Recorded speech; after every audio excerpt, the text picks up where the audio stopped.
Solomon Schwartz. I was born in 1918, February the 15th. Oh, I'm sorry, I got that wrong. That's all right. You can start all over Okay, again. my name is Solomon Schwartz. I was born September 15th, 1918, And where did you grow up? Where were you born? in Philadelphia. Okay. Well, I came from a large family. My parents were immigrants. My father was from Russia, my mother was from Poland. We loved each other, never had fights in the family. We all cared for my mother and father.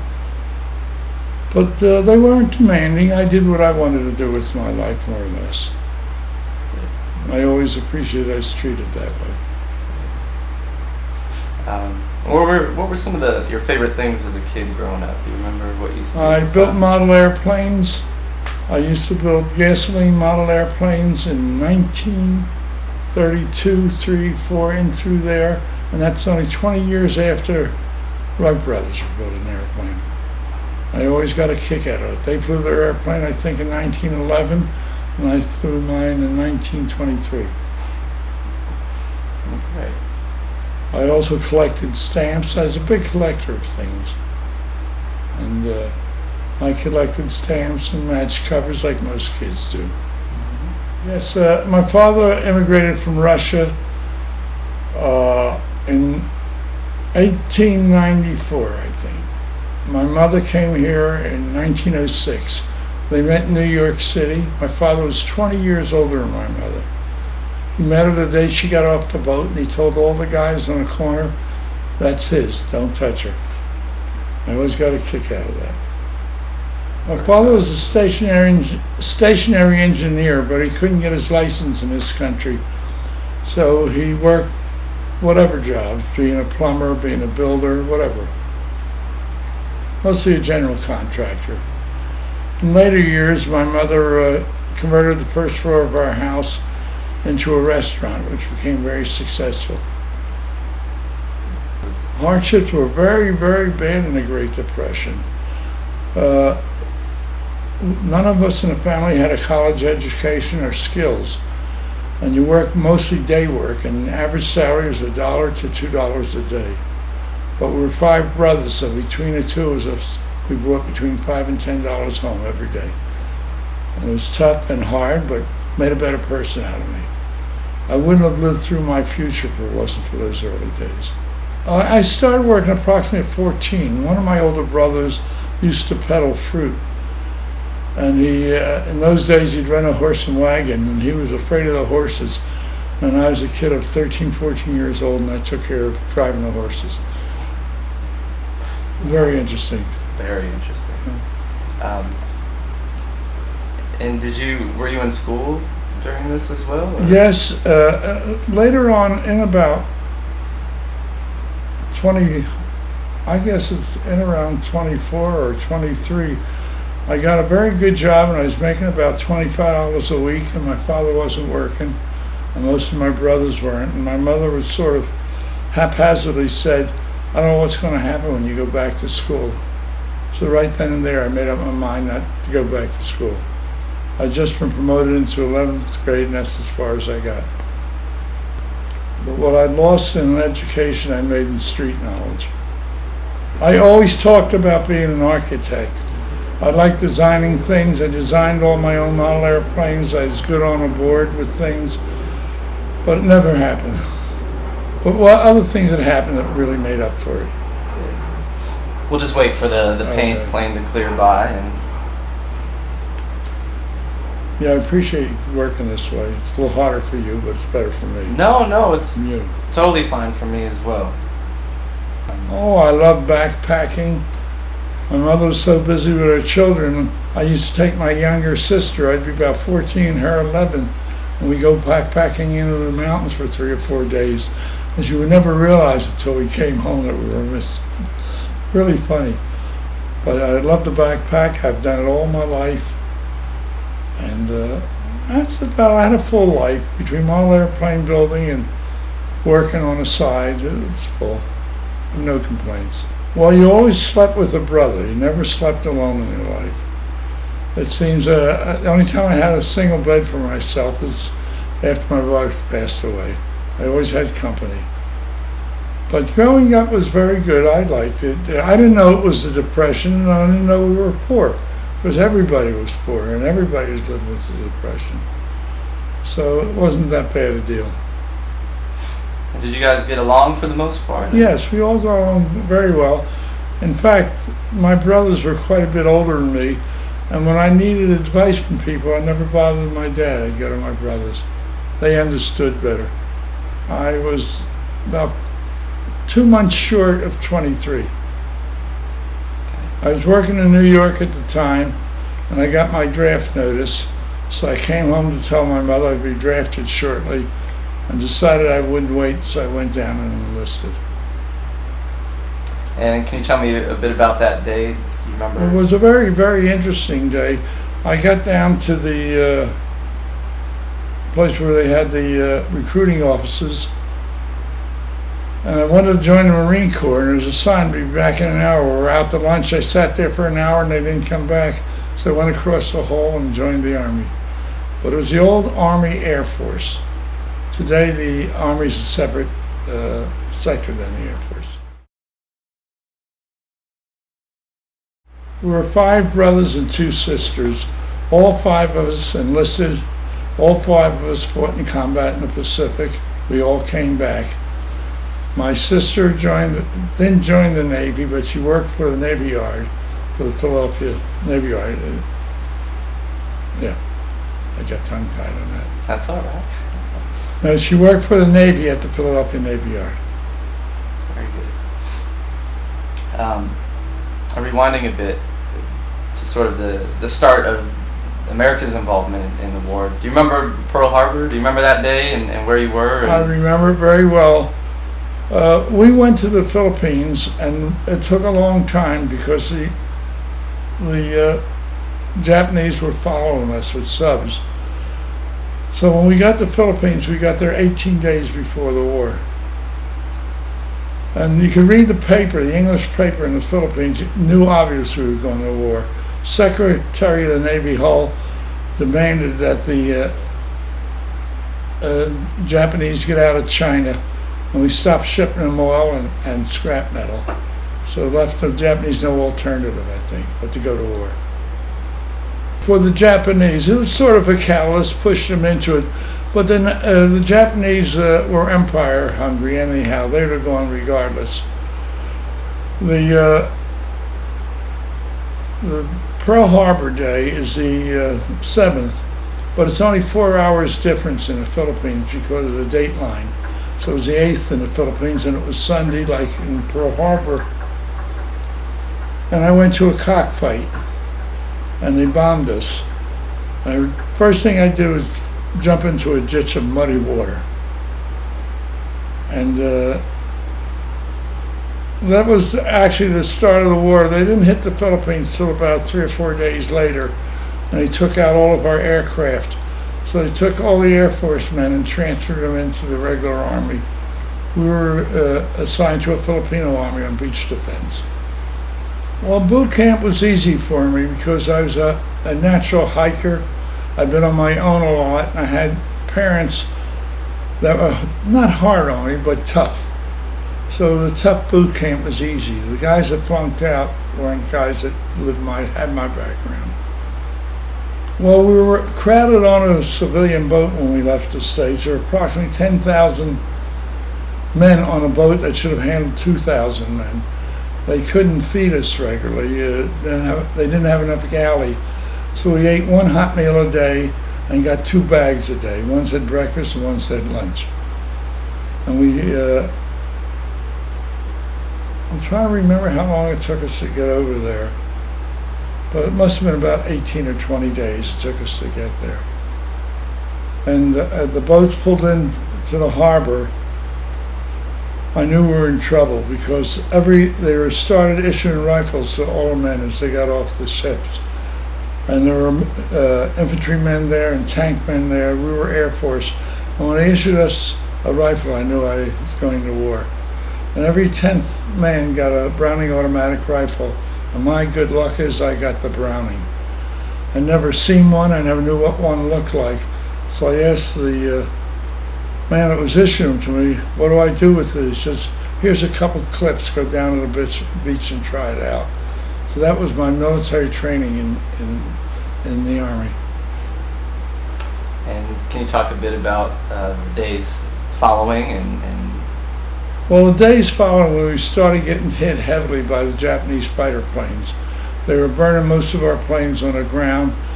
Well, the first day they hit us, the fighters tried to take off, and the Japanese knocked them all out of the sky. Pilots got killed. It was 30 or 40 men, and we were bombed out bad. And the following day, we were told we were going to move out of Clark Field, which was in the mainland of the Philippines, and move to a place called Bataan. It was a little peninsula off the coast of the Philippines that faced Corregidor. And MacArthur had made plans years ago that if this happened, we'd be able to fight better there. So when we moved into Bataan, we set up a front line, and we started dividing different outfits to go on beach defense, because the Japanese would make landing. And I was lucky I got the beach defense slot landing. We set up a lot of defenses around our camp, and the Japanese tried to infiltrate us. And every other night we were taking turns with different men to take patrol. The first night I got out, I caught getting attacked by a group of Japanese, and I fell on my knees and started firing and putting clips in and firing. And before I knew it, the men were up from our camp, and then it was a big scare. A lot of blood and a lot of noise. you were by yourself at that time? The first 10 minutes I was by myself. I haven't talked about that exact thing in 70 years. And how long were you on Bataan? We were on Bataan 4 months, a little shy. If it wasn't for Bataan, the Japanese possibly would have landed on the west coast of the United States. They had started landing in Australia. Every other place that the Japanese attacked only held out between 2 days to 2 weeks. We held out for 4 months, and it broke up their timetable. It's another thing I haven't talked about. So that was a very significant. That was very, well, if they hadn't held up the timetable, the Japanese possibly would have landed on the west coast of the United States or captured Australia. As it was, the Americans by that time had landed troops on Australia, and they pushed the Japanese off it. So it was a big, meaningful thing that the fellows on Bataan did. It really was. Very, very important. Daily life on Bataan was building more defenses. We started running out of food. We were only getting 1 meal a day because beside American troops and Japanese troops moving into Bataan, about 100,000 civilians moved in. So they had to feed the civilians too. So I was taught by Filipino friends how to go out and look for food, to eat roots and fish and different things that the Filipinos do. And how would you guys receive your supplies? Didn't have any. Just what we took back with us. Didn't have any supplies given to us. The Americans never helped us for the whole 4 months we were there. Do you have any idea why that is? They couldn't get to us. The Japanese had conquered almost every island from Japan to Australia by then. So they had to wait till the Americans built up their aircraft carrier and their infantry and the Air Force. So is it safe to say that you guys are pretty well surrounded by... Oh yes. We were completely surrounded by the Japanese. The Japanese had taken Singapore, and they'd taken the Marshall Islands. They took all the islands that were around the Philippines. They took Burma. We were totally surrounded. And what year was this? What point? This is 1941. 42, spring of 42. And do you know how many American troops were on Bataan at the time with you? There were approximately, I think, 20 or 22,000 Americans on Bataan. So held out about 4 months, then we got orders. We didn't individually surrender. Any American you talked to didn't want to surrender. But Wainwright was forced to make that decision because the Japanese threatened to kill every American on Bataan unless he surrendered. Bataan and Corregidor. Corregidor held out for another month, but they finally surrendered. Then we got orders to march up to the main road. We were met by Japanese, and the Japanese searched us, took everything of value, looked for military things, money. If you were caught with any Japanese souvenirs on you, they killed you that instant. And that afternoon they started marching us towards a town called Marvalis, which was captured by the Japanese. And that's where the death march started. They only marched us approximately 2-3 hours in the sun. And the rest of the day had to sit out in the sun. Temperatures of 98 and 100 degrees. And one of my companions asked the guard that spoke English, why were they doing this? They weren't giving us water and weren't giving us food because they wanted us to die off. There were more Filipinos and Americans there than the Japanese expected. And they didn't know what to do with them. So it took us approximately 7-8 days to march to a camp called Camp O'Donnell. And approximately half the men on the march were either bayoneted or shot by the Japanese. If you ran out of line to get food from a Filipino or water, the Japanese would run over and run their bayonet through you and shoot the Filipino. So towards the end of the march, the Filipinos would stand behind hedges and trees and throw chicken and candy and sugar and beer at us. And it was a hard, strenuous march because I was drinking gutter water the whole way with dead cows in the water and dead animals and dead people in the water. So when I arrived in Camp O'Donnell, I had a bad case of diarrhea and dysentery. And the Japanese had loaded us into this camp, which was an old barracks for the Filipinos, and there wasn't enough. Well, they separated the Filipinos from the Americans, but there wasn't enough room for all the Americans, so 2/3 of us slept out in the open. And it sort of rained every night, and you got soaking wet.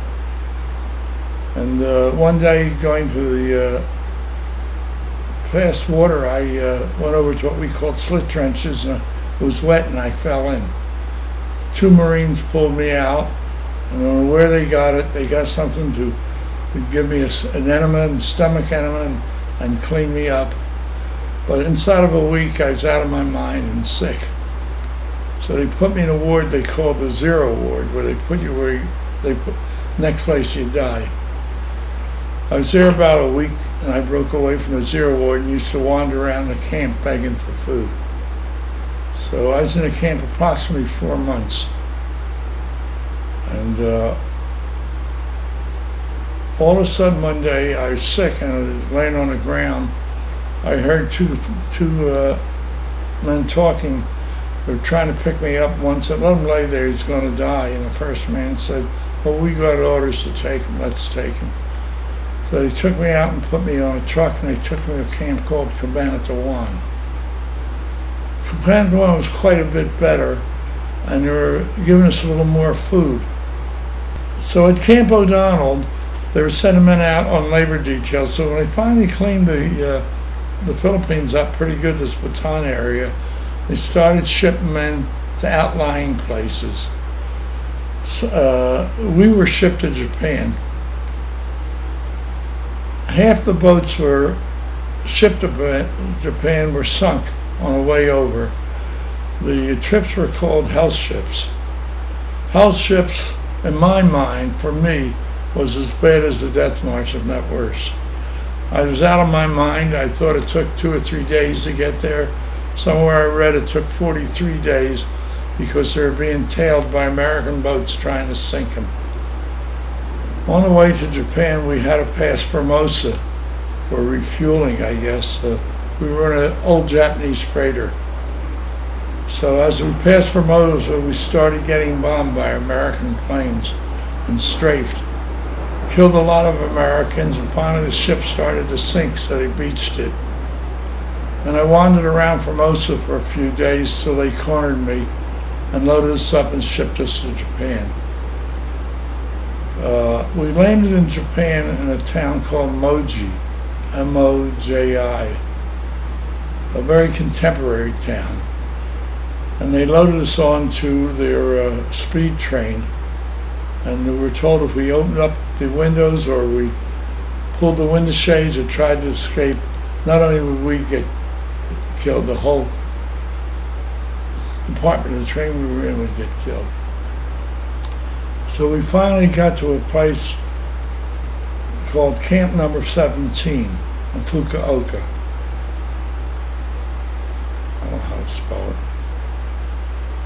And after 2 or 3 days of being told what we had to do, they sent us to work in a coal mine. They set us in groups of 3.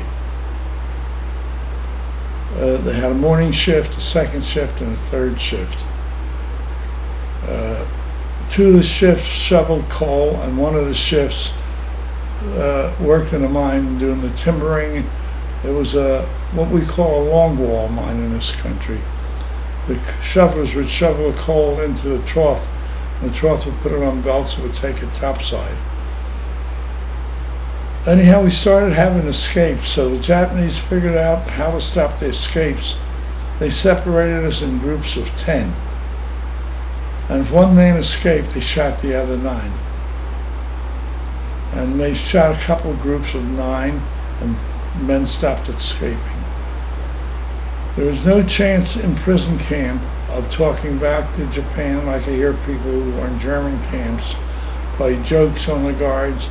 These things didn't happen in the camp I was in. Camp 17 was listed as the worst camp of all the camps in Japan. Some were coal mines, some were loading details, some were steel mills, some were farms. But the camp I was in, there was no back talk. If they back talk, they killed it. No question. And people say, well, how did you put up with it? Well, you don't go from a normal soldier's life to a prisoner's life in one shot. You go in stages. You're fighting for a while. We were getting starved out. We were running out of ammunition and food. We were taken to Japan on these hell ships, which were terrible, where they feed us food in a wooden slop bucket, and we put our slop in the buckets to take it up. We got 1 handful of rice a day, a double handful. No containers or nothing. Very little water, trying to have men die of starvation. We worked very hard in the coal mine. I worked 3 years, got 15 cents a day for 10 to 12 hours a day of hard physical work. I did mostly timbering up the mines and working on the conveyor belts and the troughs. And we got a little more respect, I think, from the Japanese, because we could show that we'd work 5 Americans, 1 civilian. The civilians were fascinated by our talents, that we would do things. But the Japanese were very tight-laced, wouldn't bother. So after about 2.5 years, they started bombing the Japanese badly. The Americans had built air bases all over. By the time we got topside, the guards looked for an excuse to beat you up. And one day the guard started beating me up badly, so I took my belt off. I had a military web belt on and started whipping them with it. He and another guard beat me to an inch of my death. It took them an hour of beating me. And I had a friend then, he became, his name is John Perkowski, he's passed away. He stayed in, he became a major. And if John hadn't carried me back to camp, we walked from the coal mine to camp about 2 miles barefooted. I didn't have shoes on my feet for approximately 3.5 years. It took me about 2 to 3 months to recuperate. And then the bombing in Japan started to get heavy. The camp that we were bivouacked in was in the southern part of the island of Fukuoka. And it seemed to be a meeting place where the American B-29s would meet. If you looked up, the Japanese weren't watching you, they wouldn't let you look up. If you looked up, you'd see the 29s coming from different directions, so there's hundreds and hundreds. They bombed Japan with hundreds of planes at a time. And then they started moving anti-aircraft guns near us, so they started bombing the anti-aircraft guns, and our camp was getting bombed. We were very fortunate. The 2 men got killed, but the barracks were getting burned down. But anyhow, bad news were coming to us because we got copies of newspapers that stated that if Americans started landing on any island, that the Japanese had control to annihilate all prisoners of war. So one of the islands south of us, they had a group of soldiers that were from my outfit that were building an airstrip. The island was called Palawan. They were getting bombed badly, so the Japanese moved all the Americans into an air raid shelter, covered shelter, poured gasoline in there, put machine guns at each end, and killed them all. I think 5 guys escaped. In Japan, where I was, we're reading these papers that if they landed troops, they'd annihilate them all. And the greatest thing that ever happened is they did drop the bomb, because I had 3 brothers ready to make a landing on Japan. And the camp I was in was approximately 20 miles from Nagasaki. I was very lucky. I was working in the shaft underground when they dropped the bomb. At this date, I'm 97 years old. I'm sure 90% of the guys I was with are dead. Most of them died in early years from cancer.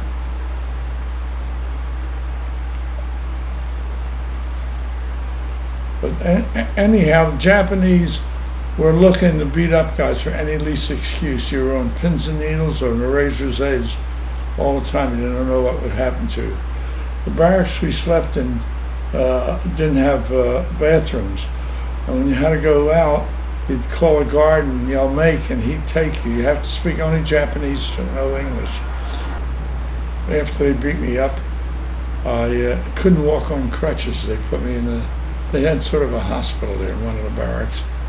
I used to drag myself to go to the bathroom. The crutches, I was so thin that if I put a crutch under my arm, it killed me. But my weight was under 100 pounds. Wow. Probably in the 85, 95 figure. Because you only had rice. It's all bones. I was worse than those 3 guys. I was in bad shape. I got beat up a lot. I used to speak Japanese to the guys and say to them, Japanese and English, "Skotimachi." Gee, I can't speak Japanese. "Skoshimati kurasai." That means, wait a minute, please. Skoshi, American, Skoki's, bye. Mucho, I said. I'm mixing Spanish. I used to tell them in Japanese mixed with English, there'd be a lot of airplanes to bomb you. And that's exactly what happened. They bombed Tokyo from one end to the other. They killed Tokyo on a firing bomb more than they did with atom bomb. No. They killed over 100,000 people, one firebomb. Anyhow, after my bit with the guard that beat me up, I went back to work. And about a month later, the guards sent us off to work. And 2 days later, the guards disappeared. And right after the bomb was dropped on Nagasaki, about a week later, the war correspondent from a Chicago newspaper flew in on a seaplane because there was no, our camp was next to the sea. So the guard, this war correspondent came in, and he told us there was an American air base 450 miles or 500 miles from the camp. And he gave us an idea how to get there. So I think it was September 8th or 9th, we started hitchhiking to the camp. I was very shocked. We were wearing the rags we went into camp with, and most of us weighed around 100 pounds, where 3 of us broke out.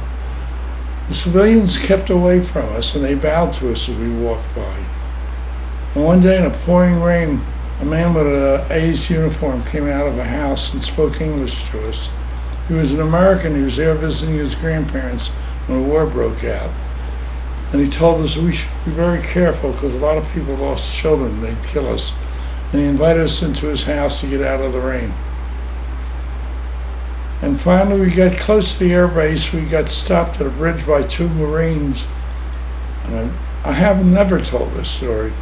Who were crying like babies, and we were when they seen us. I get emotional. 2 big 6-foot Marines stopped us, searched us, called by telephone into the airbase who we were, and a half a dozen vehicles came out with pilots on it to pick us up because other people were starting, Americans who had hitchhiked were starting to group up. They took us all back, made us steaks for dinners, hugged us, kissed us. Half of us went out. I went out and threw up after I had the steak. It's the first meat I had eaten in 42 months. I'd eaten nothing but rice.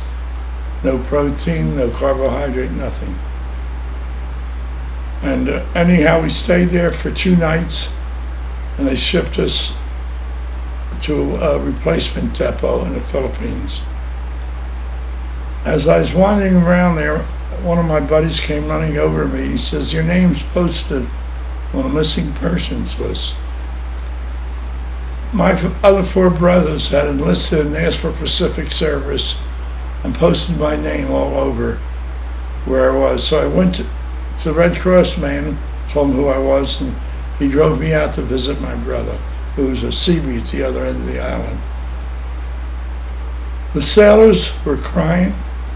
You can't imagine military men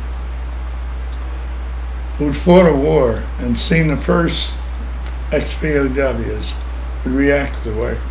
One sailor took off his watch and gave it to me. Another one took all his money out of his wallet and gave it to me. They kept bringing us steaks.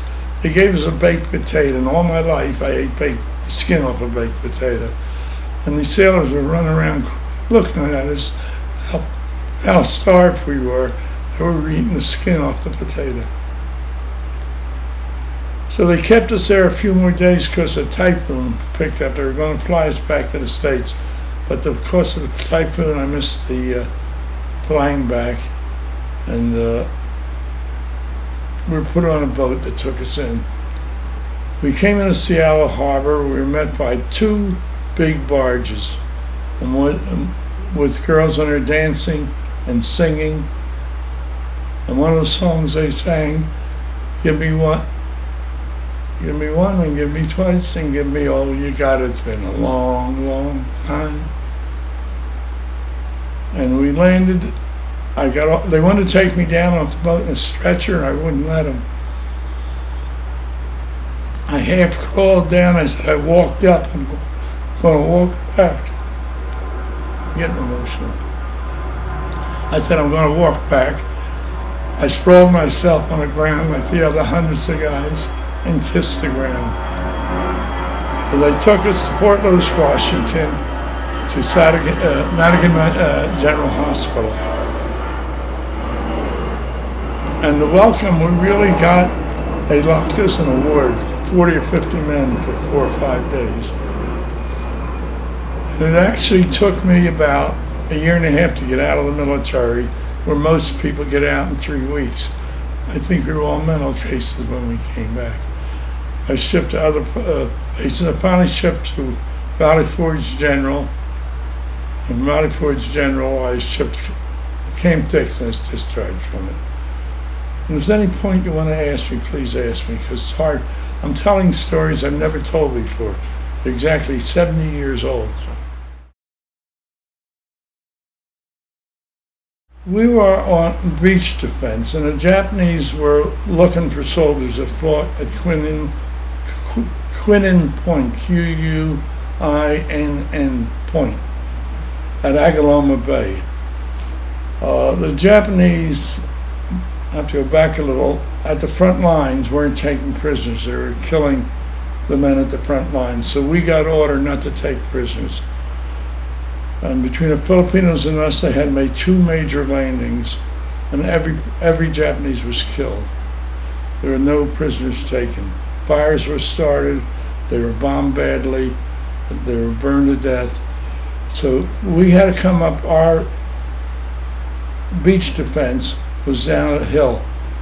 We were told to destroy all our guns. There were a lot of 155 guns mounted above us. Get rid of all of our equipment and come up to the main road. At the main road, we were greeted by Japanese, but they weren't really frontline troops.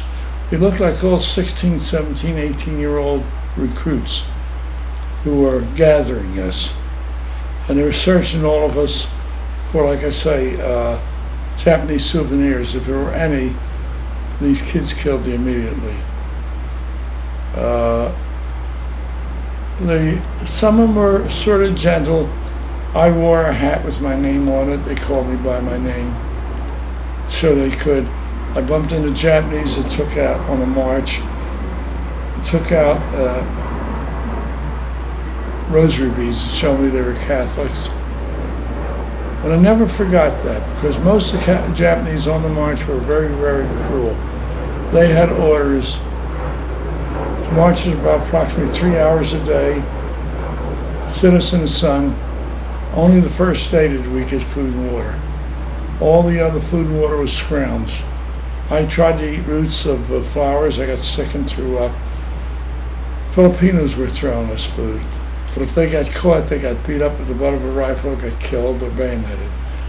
So the Filipinos in these little villages would hide behind huts and trees and throw chicken and things to us. I'm not sure how many days it was it take long. It seemed like a lifetime to me. They were taken as the guys got to, not to the camp, about 20 or 30 miles from the camp, I don't know how far. There were boxcars, little tiny boxcars that would hold maybe 50 or 60 people jammed in together. And they kept us there for about a day or two, and they were sending people to the camp on the boxcars. By the time it came to us, there was no more boxcars, so we had to walk the balance away after not eating or drinking water for 2 days or 3 days. The camp we walked into was not made for people. It was an old Filipino recruit camp that was falling apart. The barracks were falling apart. It was only, when they separated the Filipinos, there was a road, the Filipinos on one side, and the Americans on the other. The Filipinos were starting to lose, dying about 100 or 200 a day, and the Americans were losing maybe 10, 20, 30 a day. There were only 2 water fountains for 10,000 people there. You had to stand in line for hours to get your canteen of water.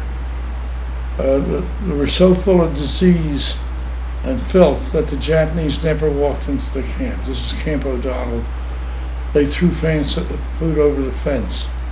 Well, I was very sick from drinking gutter water, which had dead bodies floating in it. That I got diarrhea and dysentery very bad and was dying.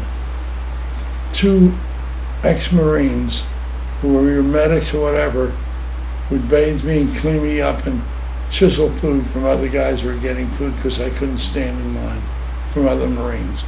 I found the Marines were a very tight unit. They helped each other. So after wandering around for a week or 2 naked begging for food, I was put into a barracks that they had patched up that they called the Zero Ward, which they put all the sick servicemen in. After a few days there, I couldn't stand what was going on. People dying next to me. I pulled myself out of there and started wandering around the camp. I was so sick, somebody had stolen my pants when I went to have a condition.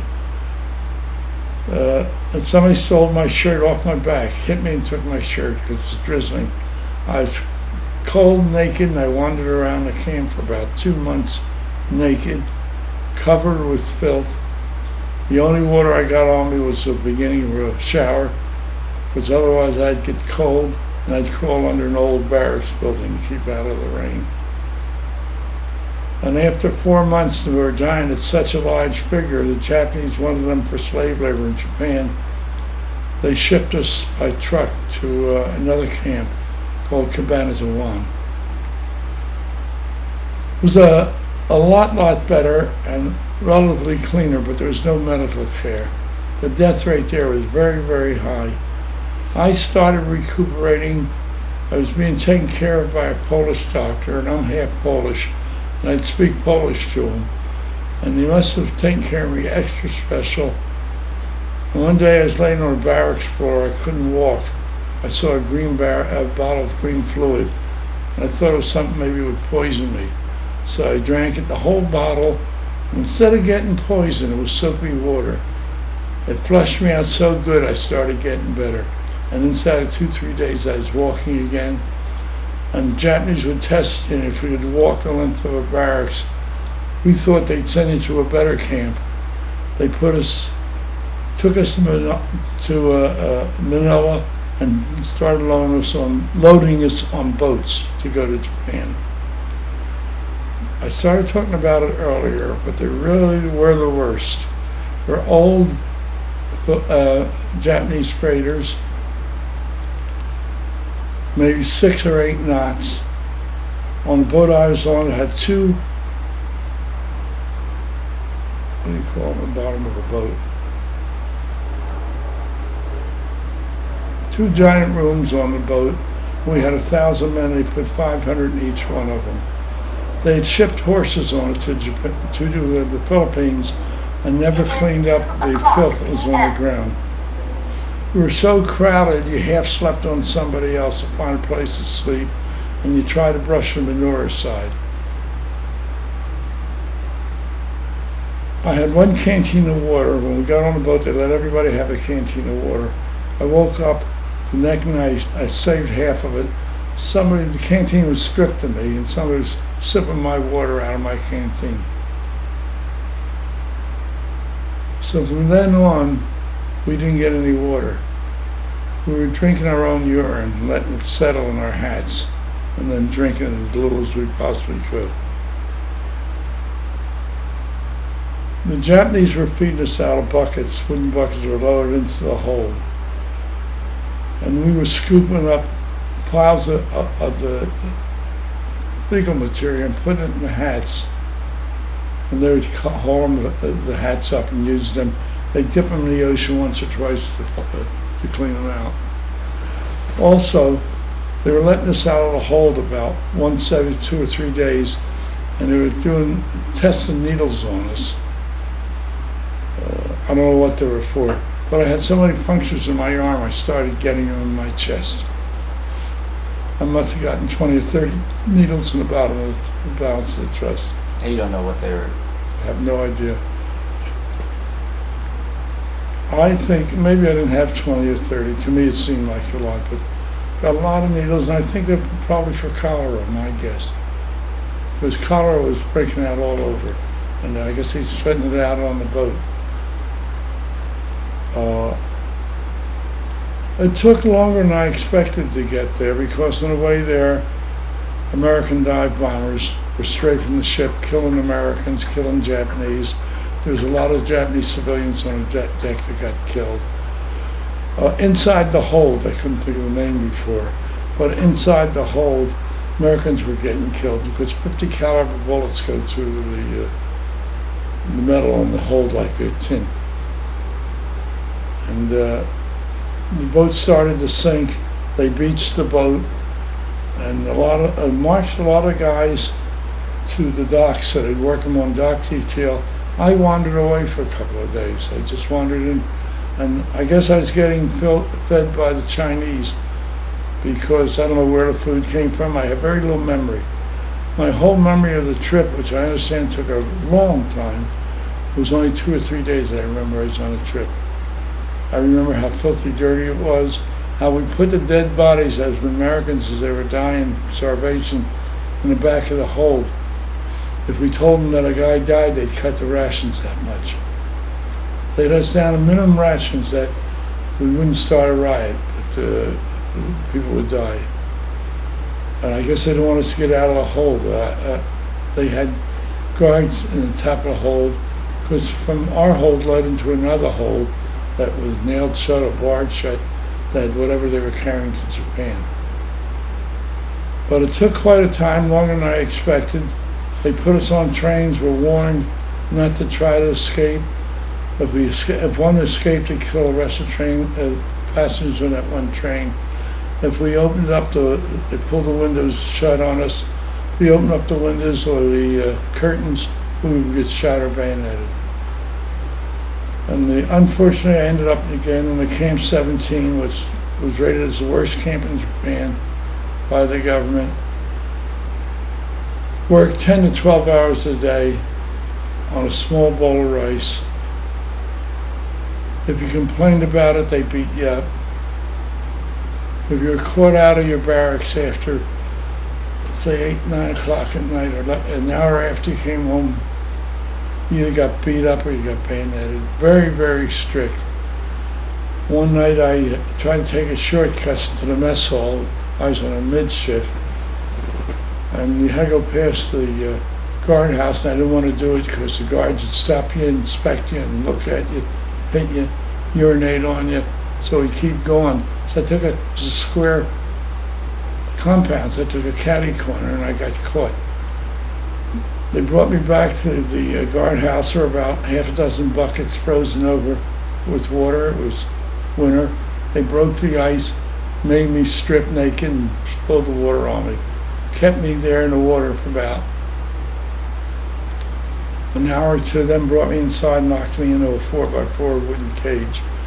I was kept in the cage, I think 6 or 7 days, on my knees with a bamboo through my back and my legs, and a bell on my head. And if the bell fell off, the guards came in and hit you. And when you sit on your knees, you're actually sitting on your heel, and the heel presses on the instep. And I got scars on both instep. They shrank real little. You have to look close to see them. Little tiny rounds. You see it? Oh, yeah. Yeah. One's round and one not. They cut open to put drains in there. My legs got to be that big. My legs got 4 times. I had, can't remember the names. They used to know the names of all of it. It's like blood poison. Yeah.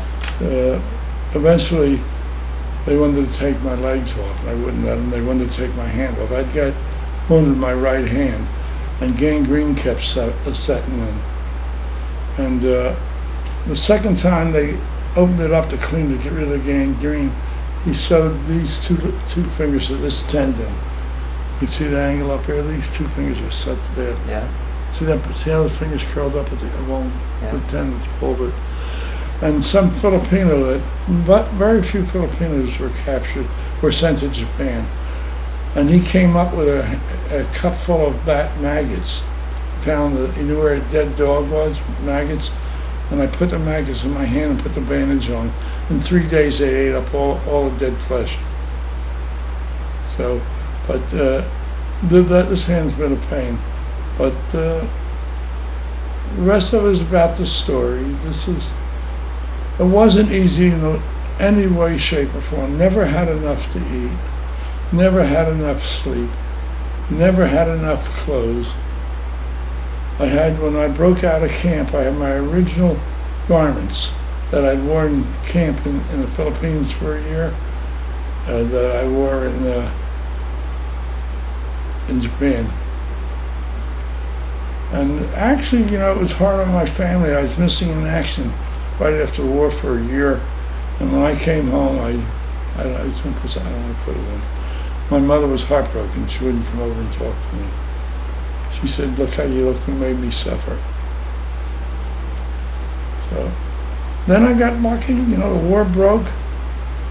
The Americans got us out of there. I got out of there. I broke out of there in the middle of September. We hitchhiked to the air base that we knew where it was. We found American planes there. It was September 11th, I'll show you the money. It's very cute. It's on the money. It's in the book. Oh. You want me to grab the book? Yeah. You've seen it. Did you see it? Yeah, we'll get it on. Well, I don't need it. I was just going to make it for here. Yeah, we'll get it on the video. Okay.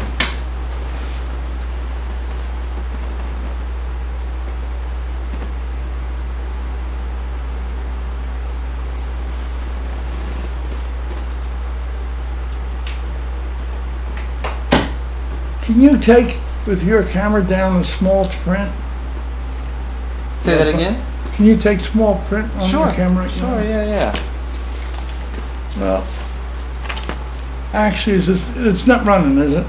It is right now, Oh. but we can always get rid of it. No, because what I want to say, I don't want to say. I'll turn it off then.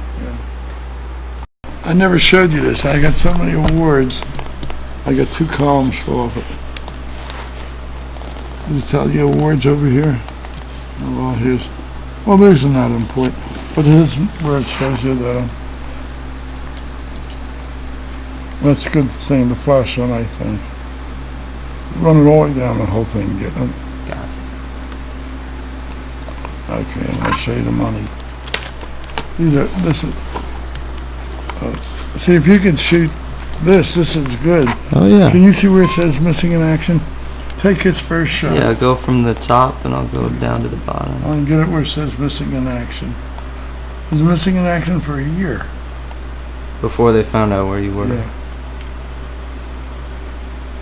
Well, I was missing. I ended up in a prison camp. It was one that wasn't the one I was supposed to be in.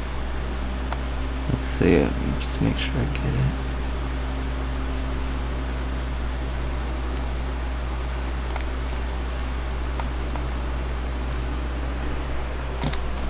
Well, this is,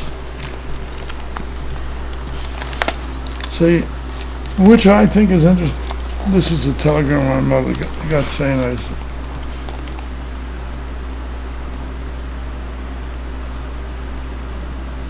these are real collector items.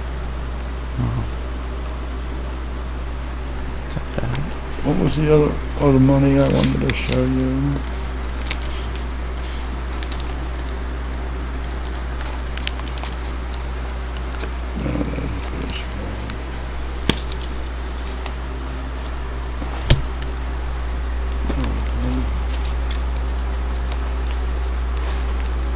What was up here? See? I'm getting feeble-minded.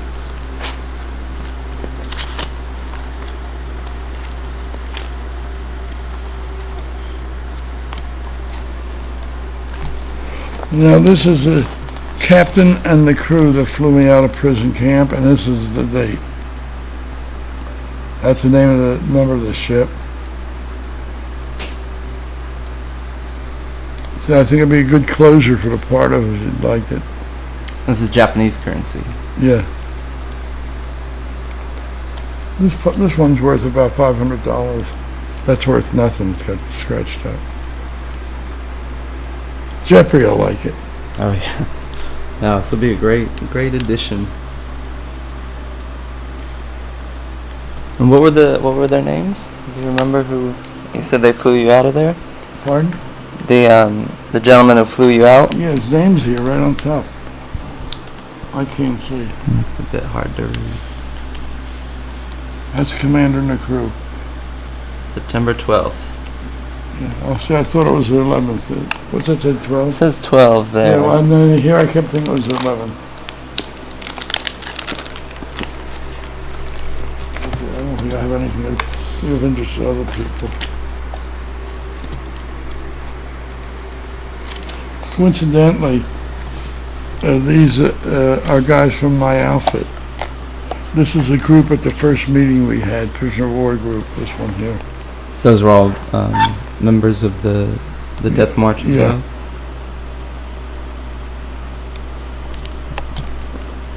I think that's the doctor. And do you remember any of them from your time there, or? From my time there, yeah. Did you know any of the gentlemen while you were over there in Japan? In prison camp, I knew all of them. Yeah. Yeah, Well, the camp ended up with about 20,000, but there were a bunch of camps that were collected each other.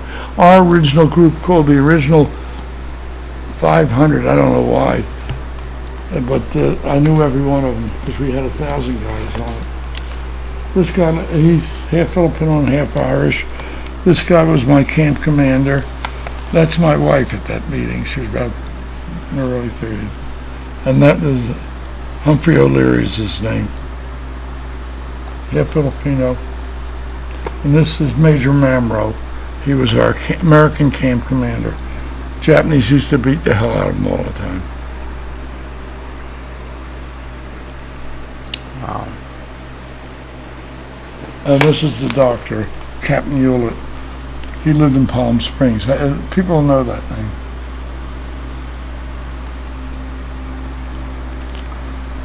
We all had a lot of strange kind of love for each other. It was really interesting.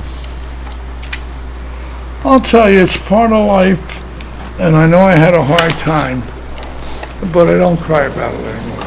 Just now I started swelling up while I was talking to you.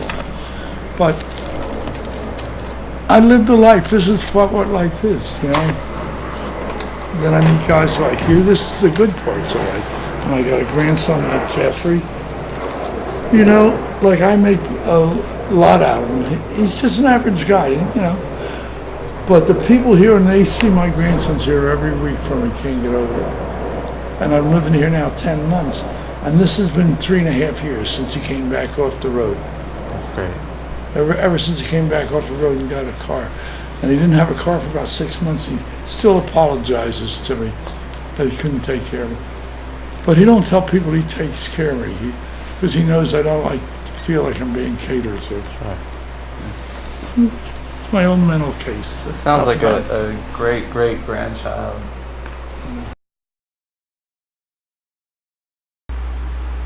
Wow. And now, is the book published yet? Is it out? No, this is she's still working on it. Still a work in progress. And she's working with other veterans.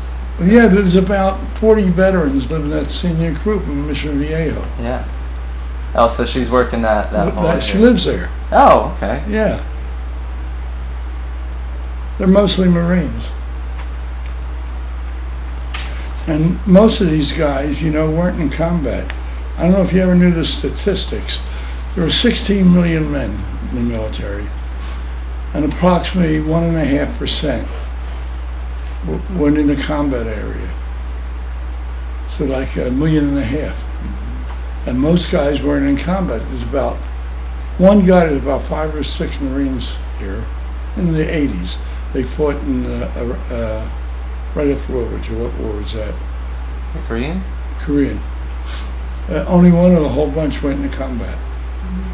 See, so when I used to go to meetings, and when I met her, she was at the meeting working on a book. It was so unusual. So out of the 40 guys, only about maybe 3 or 4 went into combat. Right. So they make heroes out of it. Right. Yeah. Yeah, I'm treated real good by that group. That's good to hear. You know, That's good to hear. well, I was neglected for 70 years. We never talked about it at home, you know, Sure. It was because my brothers were in, and I wasn't going to tell my mother what I just told you and my father. Right. Did you speak with your brothers at all about Yeah. their experience? No, very little. Just the one I met, my brother Izzy. And my sister keeps telling me, he's dead too now. He says I was his hero. He was in combat like 6 islands. He made landings on 6 islands. And you mentioned, was he the same one at Guadalcanal? No, that was my oldest. This is the second oldest. My oldest brother fought in Guadalcanal. He was a sick guy. He'd been burned when he was a baby. He never should have been in the military. He joined the Pennsylvania National Guard. He was rejected when he first tried. So the National Guard was going into the Pennsylvania National Guard on Monday. He joined it on Saturday night. And he got in. They never checked him. He had leaking ears. He had bad eyesight. He got wounded. He was right in the middle. Guadalcanal was, I think, the worst combat. Although Okinawa lost the most men. My brother was an advanced CB. He built landing strips. Seabees are sailors that joined. They were in the Navy. If they were heavy crane operators, equipment operators, and as soon as they started taking an island, the Americans would build an airstrip. They'd only own half an island. They had an airstrip on the Americans. They're called combat Seabees. And they did a lot of construction and All the such? construction, all the airstrips, yeah. Yeah, they had a picture. There's a picture, old picture called the Fighting Seabees. It's about my brother's outfit. Yeah. Wow. Well, they'd land while there was fighting still going on. Right. And Okinawa lost about 50,000 were wounded and killed, sailors and soldiers. Okinawa was one of the worst. They'd lost like 29 boats in Okinawa. The Japs were flying kamikazes. If you see an old picture of Okinawa, out in Okinawa, there's like 1,000 American ships out there. They're only like 50 foot apart. 14-year-old kids were flying the kamikazes and committing suicide. They're gonna. Well, Okinawa was very, very bad. And they were pretty ruthless. Yeah, well, the Americans were just as bad. When I got to meet my brother, he was not on Okinawa, on one of the other islands. I just told you, I forgot. Anyhow, where I told you my brother was, I forgot the name. Not the Guadalcanal. No, anyhow, it's on here. Yeah. I read. But anyhow, my brother wasn't there. I had to wait 2 days for him. He and two other sailors went up with just knives to kill cave Japanese. There was still like 1,000 Japanese in caves. And they go up after him, put their guns aside, and cut him up. Can you imagine a nice guy from Philadelphia cutting up some... The Marines were cold-blooded. Yeah. Well, that's their trained. They're trained to kill.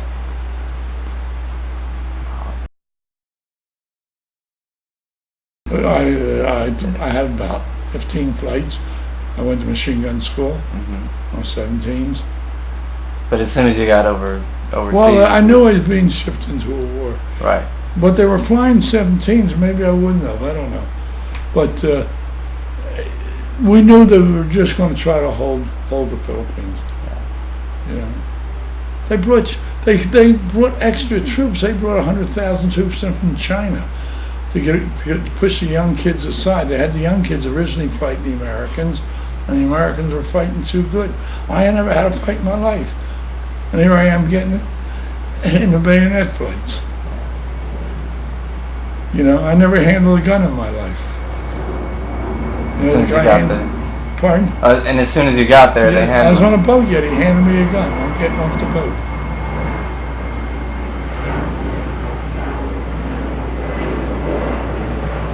She's a good writer. My wife was a better writer than her. Yeah. But she's good. She's writing like a school teacher. Seems like a nice lady. Oh, very strong.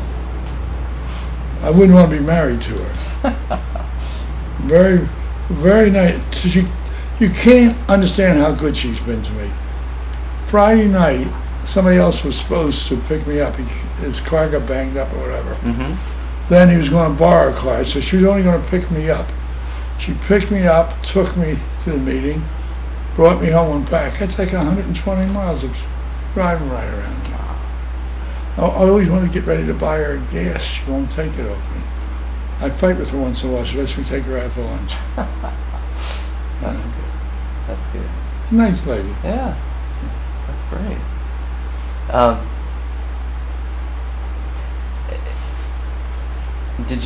Were you aware, and while you were in prison, were you aware that the war was sort of coming to an end when it No, was? the Japanese were trying to convince us it would take a minimum of 10 to 20 years, that they would never make a peace settlement. We'd have to ask for a settlement.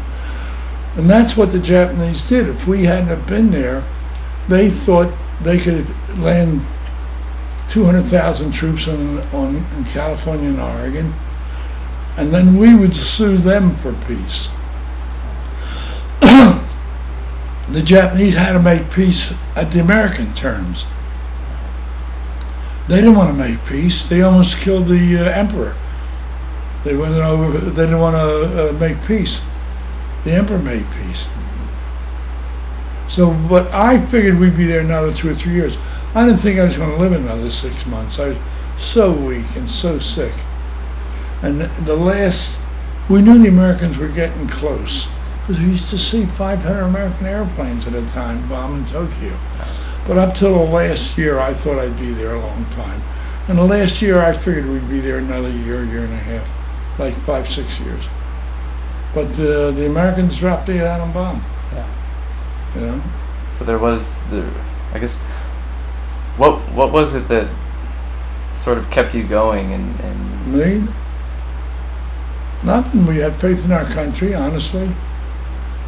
You know, I figured they'd take us back. Yeah. I don't even know. You know, I'm thinking about it now. Just this is what you did. You were a prisoner and you didn't want to die. I don't think there were 5 suicides. That's very interesting. I don't even remember knowing one. I heard somebody talk about suicide. I don't think it was any in our coal mine camp. Mm-hmm. Maybe in the first camp. I would have committed suicide in the first camp. But you see, I started to tell you, you don't go from being healthy, like you are, all of a sudden you're fighting a war, all of a sudden they're running out of food, they're feeding you once a day, and you gotta learn how to scrounge, to eat frogs, and we used to get tropical fish and smash them and cook them with the guts and everything, because the guts had protein in it. And they only had tropical fish, but we used to dig roots up. So now you're lowered from a step of being a non-man. Now you're a soldier and you're sleeping in a tent in the main air base. Now you're a soldier and you're sleeping in the fields with ants crawling all over you. They have red ants in the Philippines, that big, it'd eat you up alive. You got ants crawling all over you. Now, we made most of our machine gun equipment that we killed the Japanese with some shot up B-29s that the Japanese had shot up in the Philippines. And they welded them with tripods like this out of junior rail things, and we mounted twin 50s on them. I felt, I laughed. I was killing guys and laughing. And when I think about it, I get embarrassed. They're getting off. They were landing boats there that had no engine to them. 2 or 3 barges we pulled in. They cut them loose and they'd be drifting.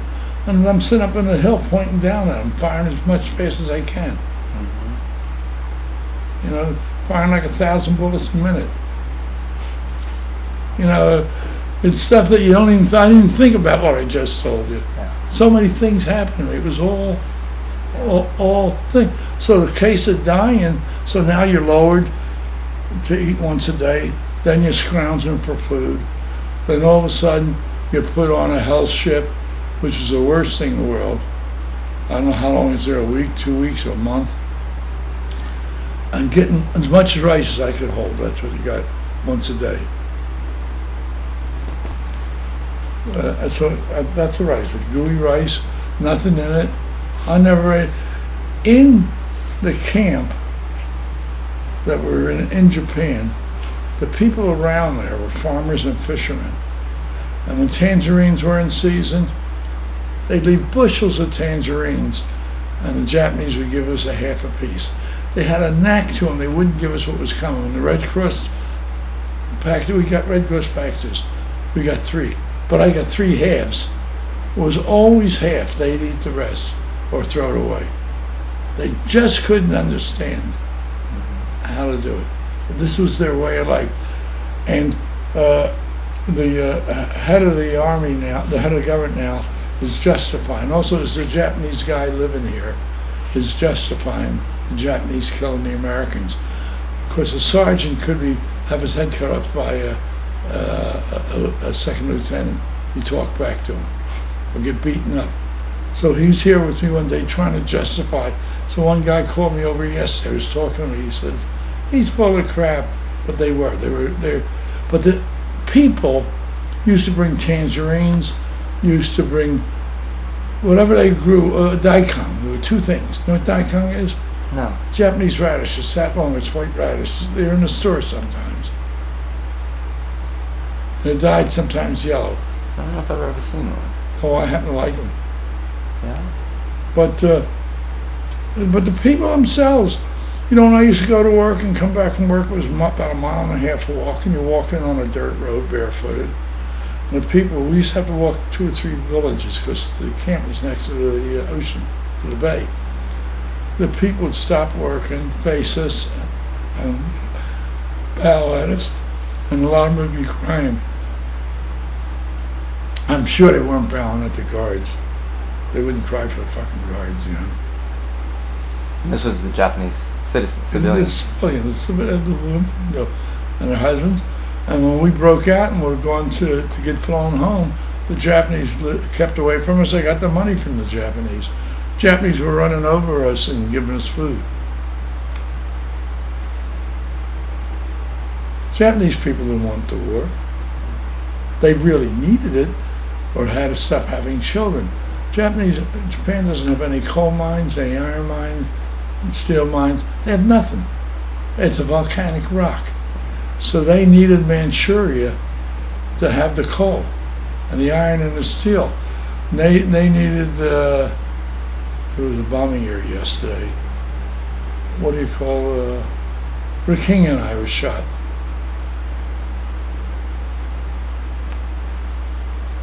What are those? They're Muslims, but they're. It escapes me. There's a bomb put up. They needed those islands too for the oil. Where the oil comes from? Mm-hmm. Over in the Middle East? Yeah. Yeah. No, not Middle East oil. Closer to the Philippines. Anyhow, there's 1,000 islands there. They get oil off. Yeah. So Japanese had too many people. They couldn't. And the United States stopped shipping them their oil and cast iron, the scrap iron. We thought we'd dictate them, which I had a guy yesterday who thought he knows everything, that we should stop giving, what's his name, the actor, the millionaire. I can't remember names. What's his name? He's running for president on the Republican Party. Talking about Trump? Trump. He wants us to surround the oil wells because that's where ISIS is getting their money.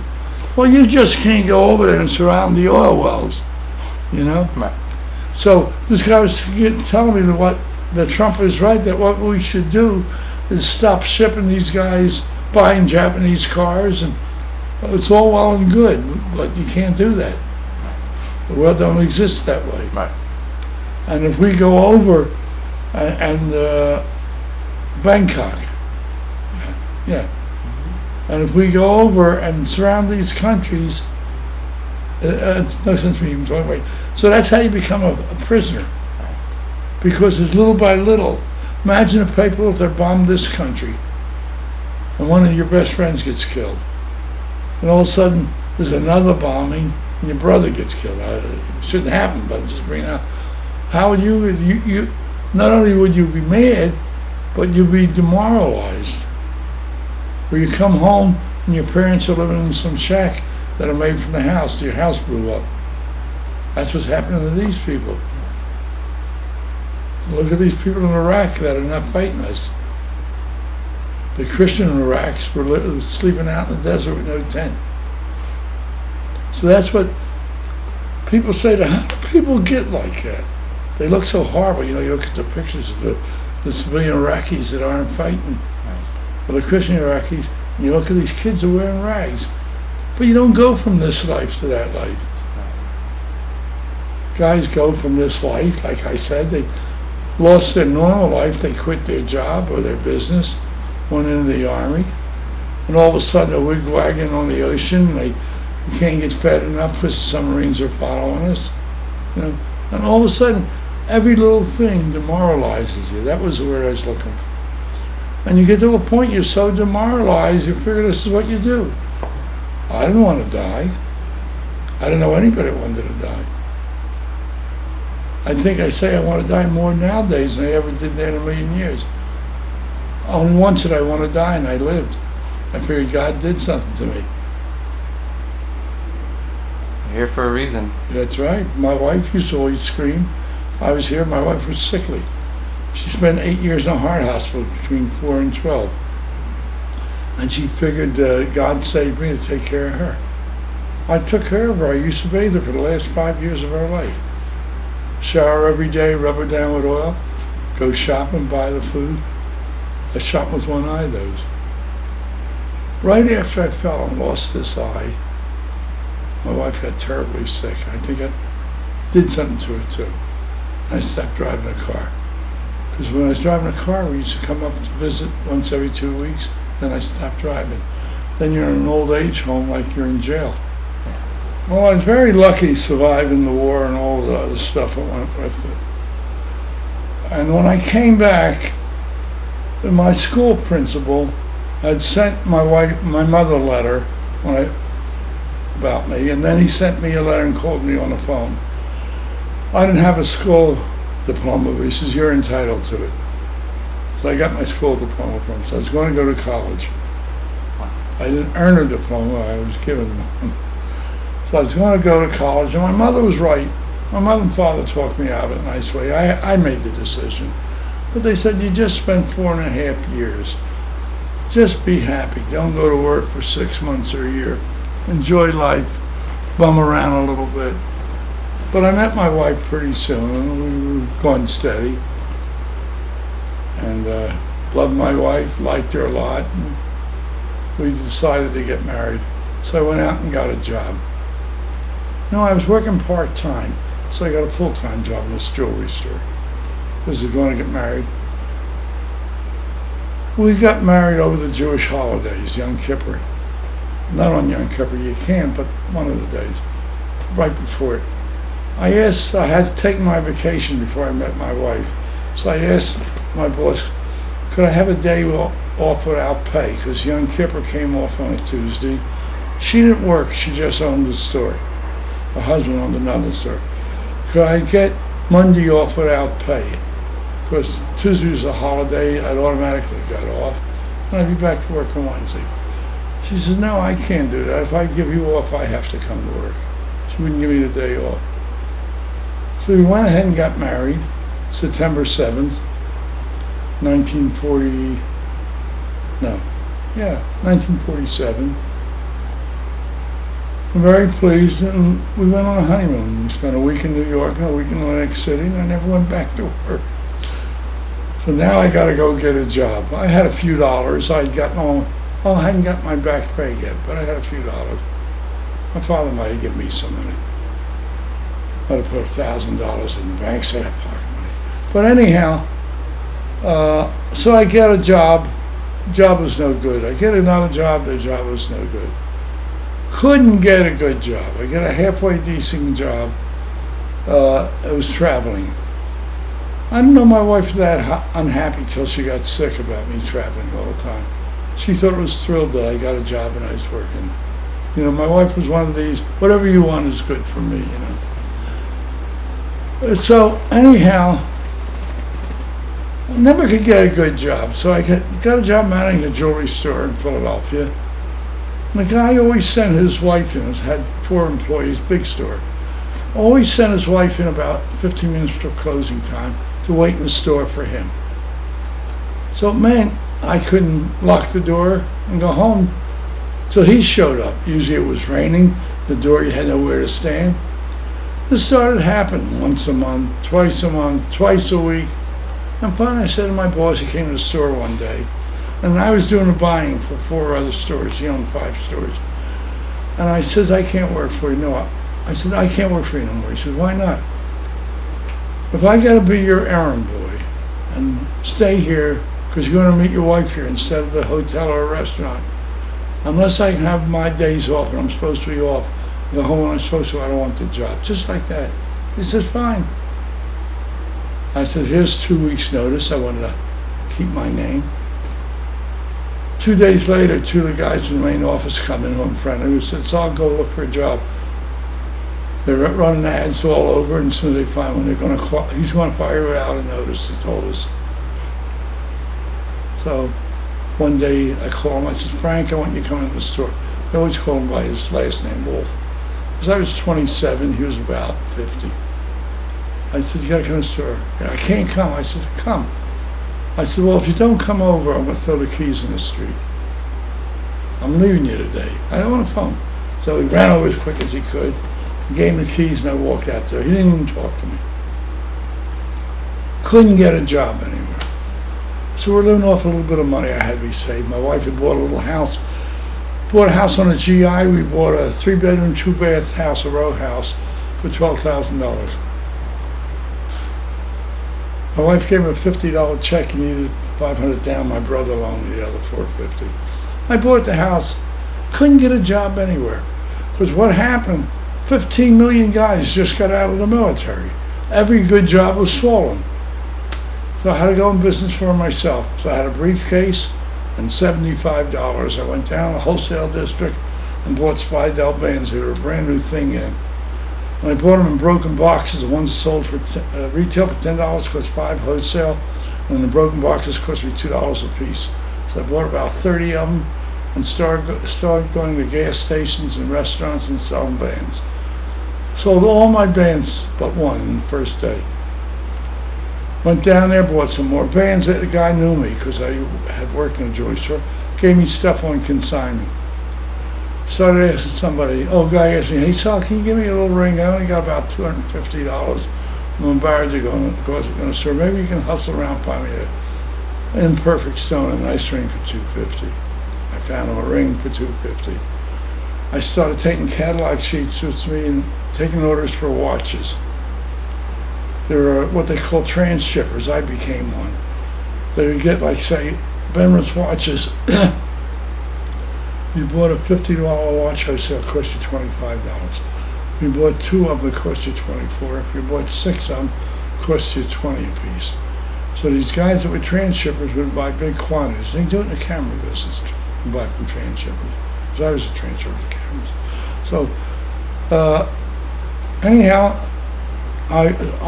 so finally, about 3 months goes by. In 4 months, we catch up with our mortgage. We check our money. We got about $6,000 in the bank. My wife and I were saving every penny. I wasn't eating lunch. She was buying. We saved every penny. We decided to go in business. So I ran a back room in the jewelry center. And I got some stuff I bought and some stuff I got on consignment. I knew a couple of the watch salesmen. They both, one was in the Navy and one beat the war. So the guy beat the war said, Saul, you stayed in a prison camp. I'll guarantee your account for $5,000 or $10,000. So Elgin Watches started showing me watches. It's only a year and a half after the war. Jewelers couldn't get watches unless you bought before the war. They wouldn't open new accounts. The guy that was in the Navy, was a captain in the Navy. He said the same thing to me. He says, I stayed here all the time you suffered. I'll guarantee you a watch. From, that was Longines Watch Company. Remember Longines? Yeah. Big seller, anyhow. They both shipped me watches. I'm buying them at the cheapest price. I'm transshipping when I need money to pay the bill to other wholesale guys who didn't have the connection and make $2 on a watch. Otherwise, I made $5 on a watch. If a watch is sold for $100, cost me $45. I put $5 over the wholesale price, which was $50, and I made $10 on a watch. And I used to sell them to peddlers or door-to-door salesmen. Before I knew it, we were selling 200-300 watches a week. I had connections with a supply house for small appliances. Electric razors just came out in about 1946, 47. I was getting all the electric razors I was wanting. I'd sell them to peddlers and dealers and make $5 a piece. I'd sell them 300-400 razors a week. I was making $2,000 a week inside of 6 months, where guys were working for jobs for $250 a week. That's what I'm making. All of a sudden, I rent a little bigger room. My business gets bigger. I get guys just selling me silver plate and silverware. If you get married, somebody want to give you a set of knives and forks. I went to one of those places, he gave me a deal in silver. So then I said, where do you get the silver? He told me, dummy. So I found the guy and I started buying silver to a deal like that. Inside of 2 years, I was averaging about $75,000 or $100,000 a year profit. When people were working for $30,000 a year. And in about 4 years, I rented a store, 2 stores from me, a storefront. Guy came to me one day and says, I own all the stores on the block. And I hear you're a nice guy. Do you want to rent a store? This is a guy in the store, never pays his rent, always stalls me. He says, if you tell me you're slow on rent, I'll let you be slow on rent. If you're not slow, if we get along good, you can rent the store. He rented me the store cheap, gave it to me rent-free for 2 months to fix it up. So I fixed it up in 1 month, we had a store. I had a store in a jewelry center in Philadelphia, the best location in Philadelphia. Right after we get off the subway at 8th and Chestnut. The subway outlets, when people came from different parts of the city, or from New Jersey over, they got out in front of my store. Then my wife got sick. We were in business for a little over 10 years. She had a blood clot in her heart and lung. So the doctor said she'll never live in Philadelphia weather. She had myocardial infarction and an embolism.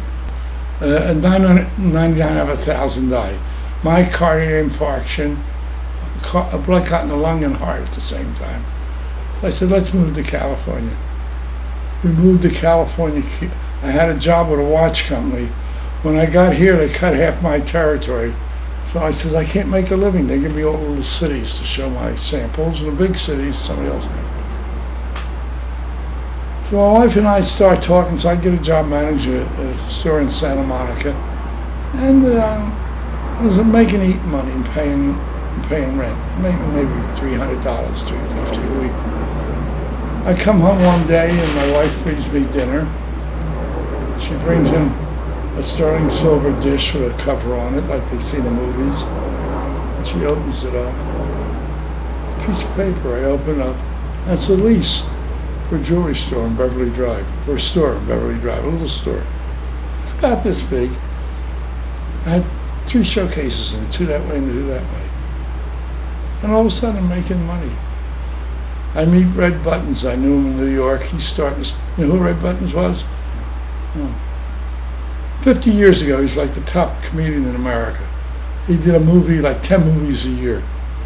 And they used to have what they have, roasting guys when he quits a job at someplace. And he was always the guy who made the roast Red Buttons.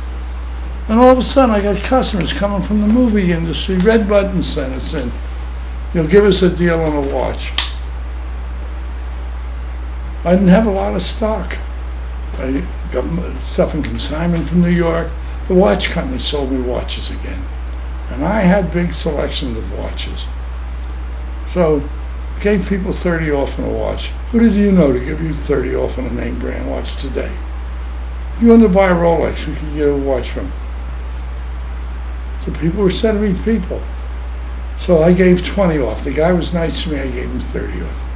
Well, if you came off the window yourself, my jewelry store, the big store, was in the middle of Van Cleef and Arpels, Tiffany's, 5 big name stores. If you walked in off the street, even if you wanted to pay full price, before you walked out the door, we gave you 20 off. Everything in the store is marked up 50 off, double. So if you bought a watch for $1,000, we gave it to you for 80. We still made 30. We were selling jewelry and selling watches coming out of our ears. And inside of a few months, I used a little money I got out of the other business and moved to here. We were out of money. We were broke. I was 2 months behind on my rent. They had a sticker on the window. It's called a levit, telling you to move. They're selling you merchandise. So they're going to take it over. If I don't pay them the back rent and new rent. And all of a sudden, I started getting customers. I hustled. I went out every day. Left my wife in the store. She almost got robbed. All you got to do is work hard and save, and you'll have money. Really.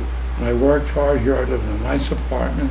I don't have to worry about being broke. A lot of my friends lived in places like Reno, because Reno was very cheap.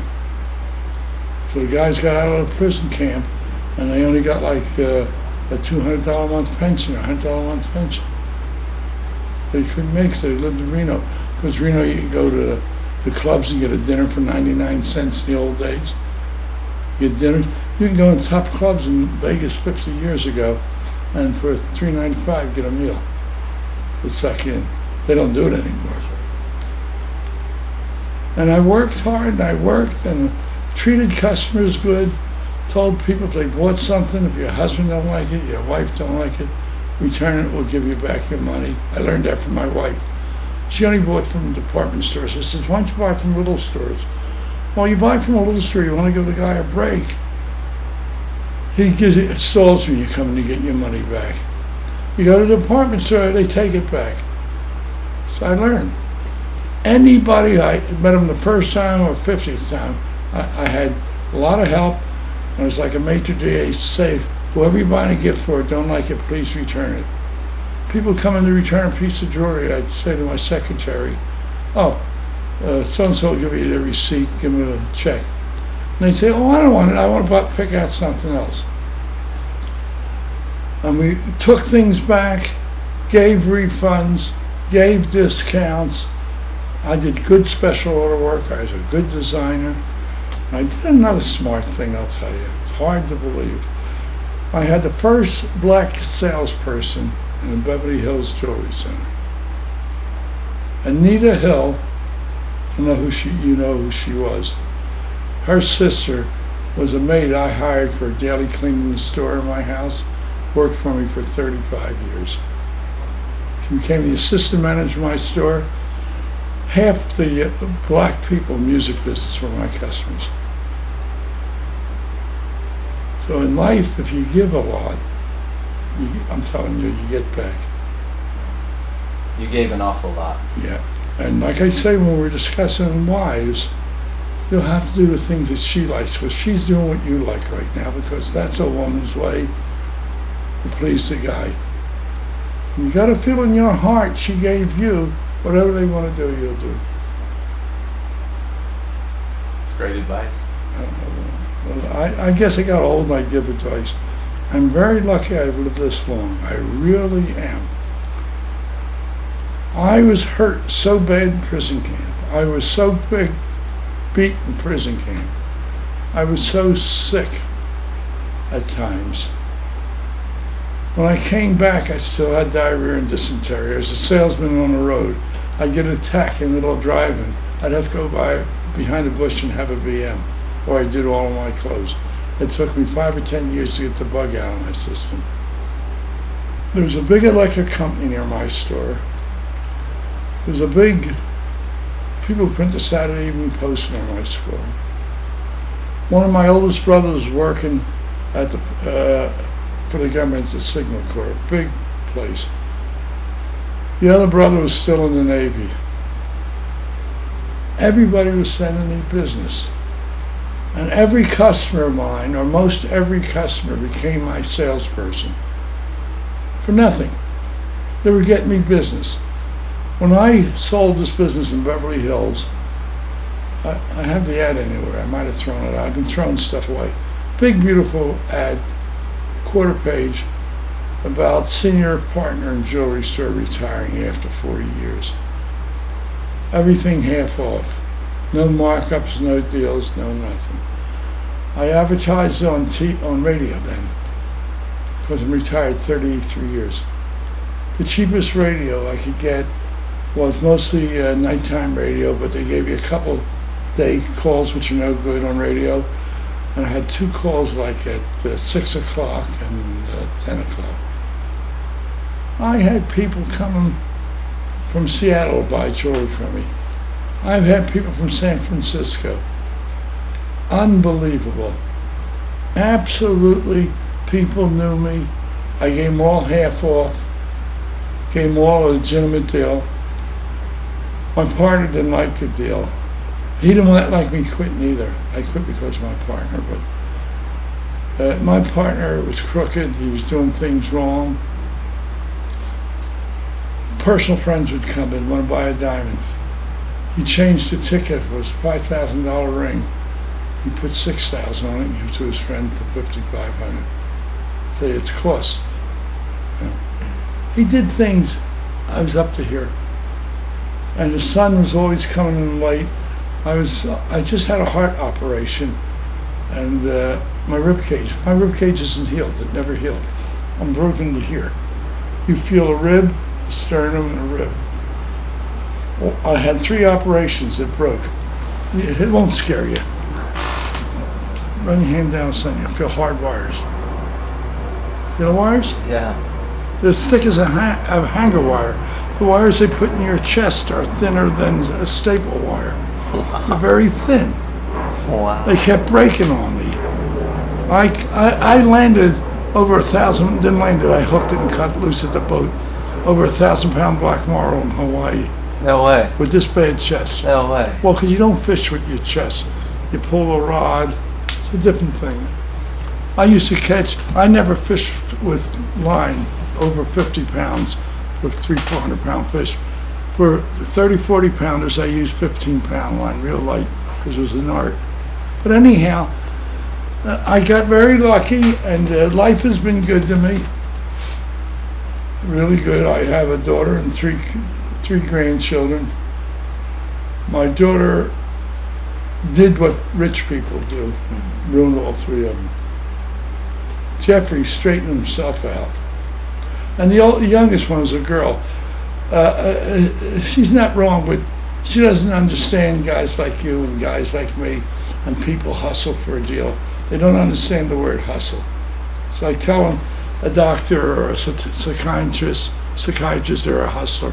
Well, they hustle to go to school to get the profession they can make big money. Sure. That's what hustling is. You make sure your face gets seen. My son-in-law was making $1 million a year when he was in business. He had about 10 years of $1 million.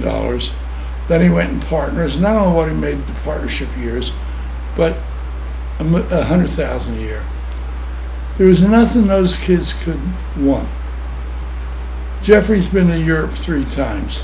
He was 10 years old, he went to the theater. She took him to the theater, he could care less, to see the Mask play. I said, Jeffrey's one of the best plays you'll ever see. What is it called? The Phantom? Phantom of the Opera. She took him Saturday night with a girlfriend off, you know. It's like she's showing the world she's still got a lot of money. He split up with his partners. His partners told him deaf, dumb, and blind. Partners are dangerous. They're very dangerous. My mother was right. She says, the only partner is your wife. She's not even your family. It's a hard thing to tell you because you got a brother you eventually go in partners with. Maybe. It ain't them. It's circumstances and systems. Some is gambling. The worst thing in the world you can do is be a gambler. This is my father's words. My father used to play bridge with me. He played anything that wasn't a gamble. Yeah, I played bridge, played a little too. My mother used to play. Gamblers don't have a bottom. If you cheat on your girlfriend, you cheat on your wife, there's only so much cheating you can do. Really only so much drinking you can do. If you drink so much, you become a street bum, but that's a little percentage. You think there's a lot of bums, maybe 0.1% of America's bums, you know. But if you're a gambler, there's no bottom. I see a show this morning, I was embarrassed. A girl had her mother killed because they were both gamblers and both using drugs. And her mother had the money. She hired a guy to kill her wife. It was on American Greed or one other show, whatever show. People gamble, they lose, they have no control of anything. Some guys are that way for women, for a wife, you know, but not really. You know, my wife didn't do the things I wanted to, but she was a wife. That's the only partner a person should have. But you know, I was supposed to go and bread partners with my younger brother, the one that left all the money. He was working for his father-in-law. So when I gave up my business in Arizona, I didn't come here first. In Philadelphia, I didn't come here first. We went to Tucson and I rented a gorgeous house for nothing with a swimming pool up in the hills. And I was looking for a place for my brother and I to go in business. My brother offered me a deal. I had a little money. He says, we're always tight for money, Sal. We'll give you 10%. Banks were charging 5 then. We'll give you 10% on a large amount. And you'll carry it and you'll get 10% and we'll give you a job. I said, you gotta be kidding, Bobby. So he said, well, my father-in-law, who's my partner, He was working for his father-in-law. One, it'll give me a partnership, and we already got a business. Why do I have to go in business with you? I got very ultra lucky in life. I had a jewelry store in Philadelphia originally, and my wife developed a blood clot in her heart and her lung. And when she got better, the doctor advised we move to a warm climate. So we moved to California. Hard to find anything. I didn't know anybody, couldn't get a job, couldn't do anything. So I got a little job working at a jewelry store in Santa Monica. I came in for dinner that night, and my wife served dinner, and then she brought out a silver plate with a cover on it and put it in front of my dessert. I lifted the cover, and there was a piece of paper, and the piece of paper was a lease to a jewelry store in Beverly Drive. Unbelievable. Till today, I don't know how she got it. I got this lease, and we opened up a jewelry store, and we made a little living, struggle, because I didn't know anybody, and it was hard, and I didn't have the right things for Beverly Hills. I didn't realize kind of a city it was. And then my wife had gotten friendly with young Nancy Sinatra, and she called my wife and said, "Betty, I just finished a picture called Speedway, and normally we give gifts to motors, the directors, the stewards, whoever help us. I need some things. Put an assortment of things in your bag, and I'll leave a note at the gate and I'll let you in." So Betty went down to the gate the next day with a suitcase full of, I'd say, more than 50% of the dollar value of my business. And she went in and sat down with Nancy, and Nancy bought a dozen or so things for gifts she needed. And a tall gentleman walked in, and Betty said he was sitting down low and looking up, and he looked like he was a giant. And he was playing a little baby harmonica that was inside of his mouth. So she asked to see it, and he opened up his mouth and showed him. They got a little sociable, and he just wanted to know what all the jewelry was doing on the coffee table. So Nancy said she was buying it for gifts. So I said, "Oh, I never bought any gifts." He says to my wife, "I'll buy everything Nancy doesn't take." It was $63,000, I think. And she excused herself, ran to the phone and called me. She said, "Sal, can I take a check?" Because checks for movie actors had a common thing to bounce. If they bounced that check, I'd have to jump off a bridge. Anyhow, the check cleared, and a couple of weeks later, Elvis was walking by with Joseph Esposito and a couple of his bodyguards, and they're looking in the window and started to sprinkle. So I stuck my head out and said, "Elvis, don't stand out there and get wet. Come on in." He came in and started looking and looking. And I heard him say to Joe, "Isn't that nice lady Schwartz that I met when I bought all that jewelry?" Joe said, "Yes." And he came over and hugged me and raved me about my wife. Bought some jewelry and went home. The next day he came in, I think he spent maybe $35,000, a tiny shopping spree for Elvis. And it seemed to be every day he was in town, he'd come to visit me, visit the store, buy some jewelry. And he didn't buy like a dummy. When he'd come, crowds would gather outside my store. And before closing, Elvis would come in and they'd score him in too. And Elvis wouldn't say anything. They'd buy a few things, and Elvis would look around. When they all left, he'd say to me, "I'll take that, that, and that, and that." He knew what he liked. And I did a lot of things for Elvis, and it worked both ways. I'll never forget the day Elvis owned a lion neck lavalier for a man. The big lion's head at the bottom and 4 lions head up the side. And he didn't know what to do with it. It was when he was wearing capes. I don't know if you ever seen pictures of Elvis with a cape. And he couldn't figure out how to hook it onto the cape. I said, "Elvis, go sit in my office." He used to like to sit in my office and have a cognac. "I'll be back in 5 minutes." I ran across the street. There was a Woolworth 5 and dime that day. And I bought little hooks and a needle and thread. I came back inside the hooks, made them a little bigger, and sewed them on. And then Elvis put on a cape, and he put the lion, opened it up and back in 2 parts of the cat sheet, put it on there. Elvis had it for quite a few years. He never gave it away.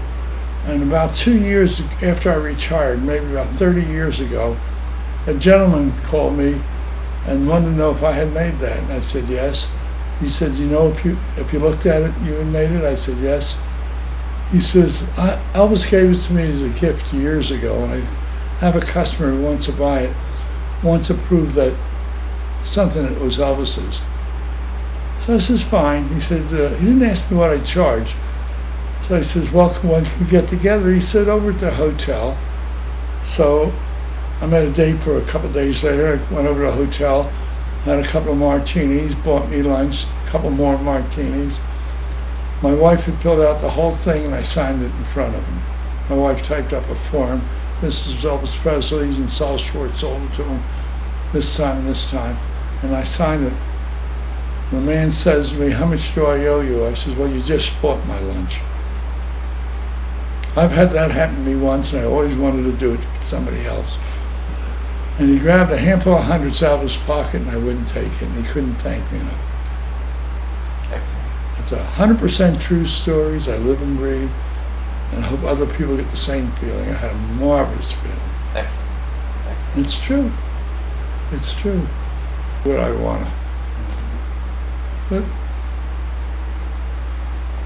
But it isn't then. It's the thing. The thing is, I think you sort of have to change your lifestyle. My wife never got mad at me if I was late with a customer. Like you hear girls get mad at their boyfriends or husbands. They try to explain to them I was with a client, you know. And you know, I guess her mother must have told her, making a living comes first than being late or early. You got to take, if you take care of business, I'm telling you again, my Christmas tales. Take care of business, the business take care of you. If your work is great, they'll come looking for you all over. Yeah. It's great advice. Yeah. Well, hey, anybody shows me wedding pictures, I'm coming to you for. I'm opening celebration pictures and running for governor, and I put a magnifying glass with a light on it and see what that picture, the detail in that picture you gave me is like. You know. It's got to start out with a good photograph. Although they can screw it up a little, make it look Sure. like. A great subject too. Well, I'm not. I used to be. I'm starting to get. That front shot is a great subject shot. Which one? I'm sorry. The one that's my front, the one you took. Yeah. Yeah. Because I got the smaller one. The front shot is marvelous on that. But I saw a side shot in this bad chair. Terrible. And I used to have a good-looking nose. Mm-hmm. I think I drank too much. You know, your nose gets bigger from drinking. Really? I think so. My mother used to tell clients, she'd say, this guy's a boozer and this guy's not. Maybe they were real bad clients, I don't know. But my nose was thinner than yours. Getting older, got better. Maybe it's nature. Well, I heard that your nose and your ears never stop growing. Yeah. I had somebody say that to me about my ears. Yeah. That you got big ears. Yeah. Or maybe the nose does still grow. Well, I was surprised when I was invited to go, and it was a big shock. Mm-hmm. I really was. I'd heard about it, and all of a sudden I got a call. We were going to take you on a flight. I met Craig. Chris? Craig? Craig. Okay. Yeah. Anyhow, of all the situation like I was in for 3 days going on a trip, and I have never in my entire life seen it done so well. There wasn't one bad thing happened. Nobody fell, nobody hollered, nobody got drunk. The buses were on time, the meals were on time, the flights were on time. It was absolutely marvelous. Got up in the airplane to go to the bathroom. Two of the ladies that were helping us, one got in front of me and one got in back of me to make sure I didn't fall. It was done really beautiful. And I think anybody is lucky enough and has the opportunity to go should go. It was marvelous, the people, everything. I'll probably never get over it. Really. It was nice. That's great. It was handled good. And it made me feel like a hero. And I tell this story when I came back from overseas. I was put into a hospital ward. And here, 70 years later, they did the right thing. When I got out the second floor of the airport, I was ready to cry. Everybody at the airport was welcoming me home. It was such a thrill. Never happened to me in my life. So I guess if people wait long enough, good things happen. But anyhow, I've been lucky in life. Met a lot of nice people, had a lot of bad things, but the good things overcame the bad things. I'm living a little bit too long, I think. You know, I'm getting old, and a couple of years I'll be 100. And even to me, that's old. But if I can walk a little bit and see, I'm fine. I went in the military. I was 23 years old in 1940. Draft notices were being shipped to everybody, and I didn't want to wait, so I went down and enlisted. I ended up in the Philippines, and Japan attacked Pearl Harbor, and about 5 hours later they attacked the Philippines, destroyed the same way all of our airplanes, all of our gun positions, and ended up pushing it back into a place called Bataan on the side of the island of Philippines. We fought there for quite a while, and they were starting to break through, and MacArthur moved us all into Bataan because he put us in a narrow space to be able to fight. I had the misfortune of being captured and making the Bataan Death March, and being in a Japanese prison camp also for quite a long time, 42 months. Very sick, weighing under 100 pounds, because beside the Death March and being starved in Japan, I worked doing slave labor in a coal mine. I ended up in Japan, approximately 20 miles from the Nagasaki bomb. I was lucky I was underneath and came out of it alive. From a little tiny store that I had with a couple of showcases, I ended up in the next door store that had been a railroad office with 20 showcases in the store. An enormous, rug-covered, beautiful store. And I had a jewelry store in Beverly Hills, fortunately, for over 30 years, and I developed a beautiful name. It was Elvis's Beverly Hills Jewelry. Since I came back, beside the years that was near death in prison camp, I had 4 sessions. I've had 4 heart sessions. The first one, I had a quadruple bypass, and I died a day and a half later in the room. They came in and gave me a shot in the arm and the paddles on me and brought me back to life. The next one, they put 6 splints in my arteries. And then 5 years ago, I assume it was, I was just opening a door and I fell on my nose and I died. I was very lucky. I had what they call, it's like heart failure, deep heart. Yeah. Well, anyhow, they had to put a pacemaker. Gee, my memory's terrible. They had to put a pacemaker in me and a defibrillator and a computer. When the doctor wants to check how I'm doing, he picks up the phone and calls me, and I put the phone in my instrument. So I've been very fortunate in life, and I've made a lot of nice friends. I got a really lovely young man sitting in front of me. I wish he was 70 years older. I don't wish it on you. 70 years older would make him almost my age. No, make you a little older. No, almost. Yeah.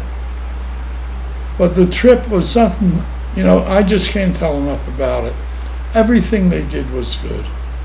They took us to see all the, what do you call it, trophies? The memorials? The memorials, unbelievable. The people there, everybody came over and thanked me. They thanked my grandson who was pushing me. Everywhere I went, when I came back, they took everybody up on the elevator to the second floor of the airport and made me wait a while. And I was the last one they took over by myself. And I got out, there must have been 500 or 1,000 people there. Always, welcome home, Sal, thank you, Sal. People coming over to hug me and kiss me. one of the helpers came over. His father had died over there, I think. A heavy-set guy was hugging me and kissing me. So the experience was a very, very wonderful, wonderful, wonderful experience. And everything was done unbelievable. My memory's a little bad. I forget names, so while I'm talking to you, if I missed a couple names, please forgive me. I'm not senile. I'm far from it. Sharp as a tack. Yeah. No, but I'm not 97 years old. My problem is I got a 100-year-old body on a 50-year-old brain. But I'm learning to live with it. My wife passed away about 4 or 5 years ago, and it leaves me lonesome for somebody to be with. When he walks out of here, he'll leave me in an empty apartment. It's a beautiful apartment, a beautiful building, a nice place. I can see the water out of my window here. It's the back bay in Newport, and I love every bit of it. But it's tough to be alone. But if you got somebody, hold on.